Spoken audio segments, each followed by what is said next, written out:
Desert Eagle Model 1 begins with the original 1983 patent. Every iconic handgun has a story behind it, but the Desert Eagle was born from a challenge that almost no one else in the firearms industry was willing to tackle: building a semi-automatic pistol capable of reliably firing true Magnum revolver cartridges. At the time, traditional semi-auto pistol designs simply weren't engineered to handle that kind of power safely or consistently. In January 1983, Bernard C. White of Magnum Research, based in Minnesota, teamed up with Latvian engineer Arnold Streinbergs of the Riga Arms Institute to file a U.S. patent for a gas-operated pistol. Instead of relying on the recoil systems found in conventional handguns, their design borrowed concepts from military rifles. One firearms writer famously described it as an AR-15 and a Ruger Mini-14 somehow compressed into one oversized handgun. While Magnum Research created the design, production was handled by Israel Military Industries. IMI refined White's original concept into a firearm that could actually be manufactured at scale,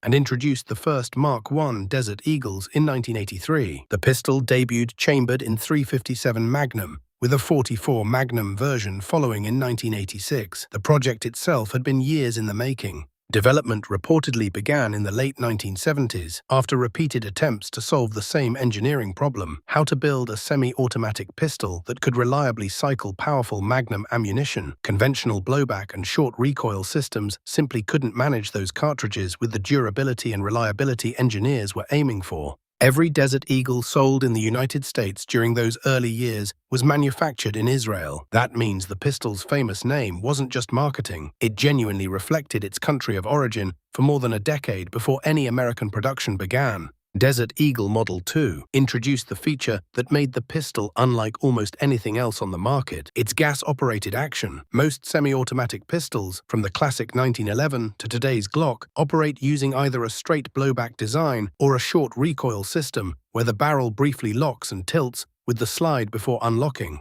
The Desert Eagle ignores that formula entirely. When a round is fired, high-pressure gas is redirected through a small port in the barrel, driving a fixed piston similar in principle to the system used in the Ruger Mini-14. That piston then rotates a 4-lug bolt closely resembling the locking mechanism found in an AR-15, allowing the pistol to unlock, extract the spent casing, and chamber the next round. That rifle-inspired operating system is the reason the Desert Eagle can safely fire cartridges that would quickly wear out or even damage a conventional recoil-operated handgun. But that engineering advantage comes with trade-offs. Because the pistol relies on gas pressure to complete its operating cycle, it can be more sensitive to improper grip technique. If the shooter doesn't maintain a firm, consistent hold, a problem commonly called limp wristing, the action may not travel fully to the rear, leading to failures to feed or eject. Many traditional semi-automatic pistols are noticeably more forgiving under the same conditions. The rotating bolt design proved so successful that it didn't remain exclusive to the Desert Eagle. Years later, Israel Weapon Industries adapted the same basic locking concept for the Tavor bullpup rifle, making it one of the few handgun mechanisms that eventually influenced the design of a completely different class of firearm. It's one of those engineering details that even many Desert Eagle owners never fully realize, and understanding details like this is exactly what separates movie myths from how these firearms actually work. Desert Eagle Model 3 centers on the original chambering, .357 Magnum. When most people think of the Desert Eagle today, they picture the massive .50 Action Express version, but the first production model wasn't chambered for the biggest cartridge available. It launched in .357 Magnum. By the early 1980s, .357 Magnum had already established itself as one of America's most respected revolver cartridges, widely used by law enforcement agencies thanks to its combination of power, accuracy, and manageable recoil. Starting with .357 Magnum was also a smart engineering decision. The cartridge produced enough pressure to operate the new gas system reliably without pushing an entirely new design to its limits from the very beginning. The original Mark I's pistols, chambered in .357 Magnum, held 10 rounds in a single magazine. At a time when most shooters carrying the same cartridge were limited to 6-shot revolvers, that represented a significant increase in capacity while still using ammunition that was already familiar, trusted, and widely available across the United States. Magnum Research also gave buyers the option of 3 interchangeable barrel lengths for the Mark I: 6 inches, 10 inches, or an enormous 14-inch barrel. That flexibility let owners tailor the pistol for everything from recreational target shooting to long-range handgun hunting. With the longest barrel installed, the Desert Eagle looked and handled more like a compact carbine than a traditional handgun. Desert Eagle Model 4 introduced the caliber that would define the pistol's reputation, the .44 Magnum. After Israel Military Industries proved the gas-operated system could reliably handle .357 Magnum, Magnum Research expanded the lineup in 1986 with what was, at the time, one of the most famous revolver cartridges in America. Thanks to the Dirty Harry films, the .44 Magnum had already earned a larger-than-life reputation, but until the Desert Eagle arrived, shooters who wanted that cartridge were almost always carrying a revolver.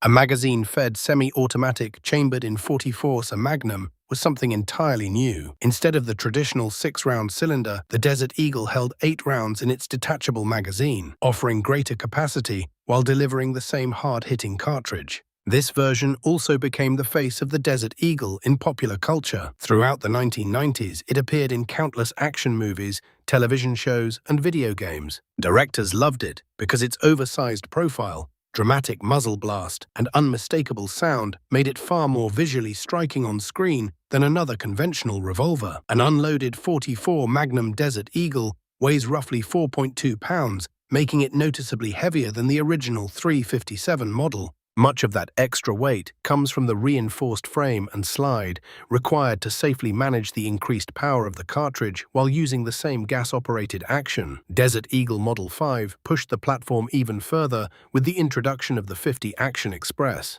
Apparently, 2 Magnum cartridges weren't enough. In the early 1990s, Magnum Research partnered with ammunition designer Evan Wildin to create an entirely new cartridge built specifically for the Desert Eagle. That cartridge became the .50 Action Express, or .50 AE, and it would eventually become the caliber most closely associated with the pistol. The .50 AE is significantly wider than both .357 Magnum and .44 Magnum, requiring a larger magazine and corresponding changes to the pistol's design. Firing a massive 300-grain bullet at approximately 1/500 feet per second, it reduced magazine capacity to 7 rounds, but in return, it delivered extraordinary energy. Its enormous muzzle flash and thunderous report quickly became part of the Desert Eagle's identity. Even at a busy shooting range, experienced shooters can often recognize a .50 AE Desert Eagle simply by hearing it fire. This is the version responsible for nearly every world's most powerful handgun headline the Desert Eagle has generated over the past several decades.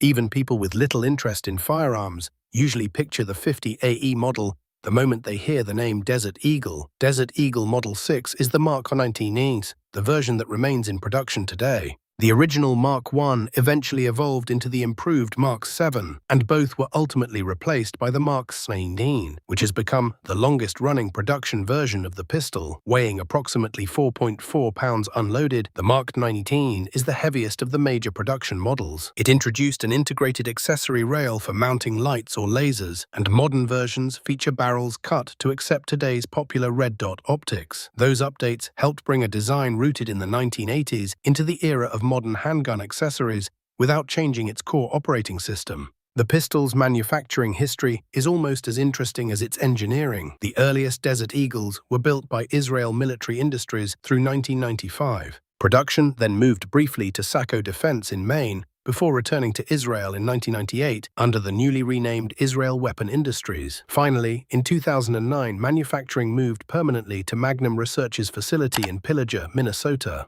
1 year later, Magnum Research itself was acquired by Car Arms. Interestingly, the pistols don't actually have Mark I, Mark VII, or Mark XIX stamped anywhere on the firearm. Most owners identify which generation they have by comparing features such as the safety lever, barrel design, frame details, or accessory rail with factory reference guides and collector resources. For one of the most recognizable handguns ever made, it's an unusually confusing way to distinguish between generations. Desert Eagle Model 7 brings us to one of the biggest misconceptions in the firearms world. Despite the name, the Baby Eagle is not a smaller Desert Eagle. In fact, it shares virtually none of the Desert Eagle's internal operating system. The two pistols have completely different mechanical designs, even though their names have led countless shooters to assume they're closely related. What Magnum Research actually marketed as the Baby Eagle wasn't a scaled-down Desert Eagle at all. It was a rebranded Jericho 941, an Israeli service pistol built around an entirely different operating system. Unlike the Desert Eagle's rifle-inspired gas piston and rotating bolt, the Jericho uses the proven short-recoil design derived from the CZ-75. Mechanically, the two pistols have almost nothing in common. The shared name and similar styling have convinced many shooters they're closely related, but once you field strip both firearms, the differences become immediately obvious. The Baby Eagle's conventional design is exactly what you'd expect from a traditional semi-automatic pistol, while the full-size Desert Eagle remains one of the few production handguns ever built around a true gas-operated action. From a business standpoint, the branding made perfect sense. Selling a compact, less expensive pistol under the already famous Desert Eagle name gave Magnum Research instant brand recognition. A familiar name on the side of the slide made the pistol much easier to market than introducing the exact same firearm under a completely unknown brand. Desert Eagle Model 8 is really about the gap between reputation and reality. Few firearms have become as famous through movies, television, and video games as the Desert Eagle. Whether it's called the Deagle in gaming culture or appears in the hands of action heroes and movie villains, its cultural impact has grown far beyond its real-world use. In practice, however, it's a very specialized handgun. Depending on the model, it weighs roughly as much as two typical service pistols combined. The larger calibers produce substantial recoil, and the gas-operated action demands solid shooting technique to function at its best. Those characteristics have kept the Desert Eagle almost entirely out of military and law enforcement service for more than 40 years. One of the few notable exceptions is Poland's elite GROM Special Operations Unit, which is among the rare military organizations documented as having actually fielded the Desert Eagle operationally, rather than simply evaluating it and moving on to more practical sidearms. That contrast between Hollywood fame and limited real-world adoption is exactly what gives the Desert Eagle its unique appeal. People don't buy one because it's the ideal concealed carry pistol or the most practical defensive handgun. They buy it because it's one of the most recognizable firearms ever created, and owning or shooting it is an experience unlike almost anything else. One veteran firearms writer once described the Desert Eagle as the supermodel of handguns: beautiful, dramatic, instantly recognizable, and not particularly practical for everyday carry. More than 4 decades later, that description still fits remarkably well.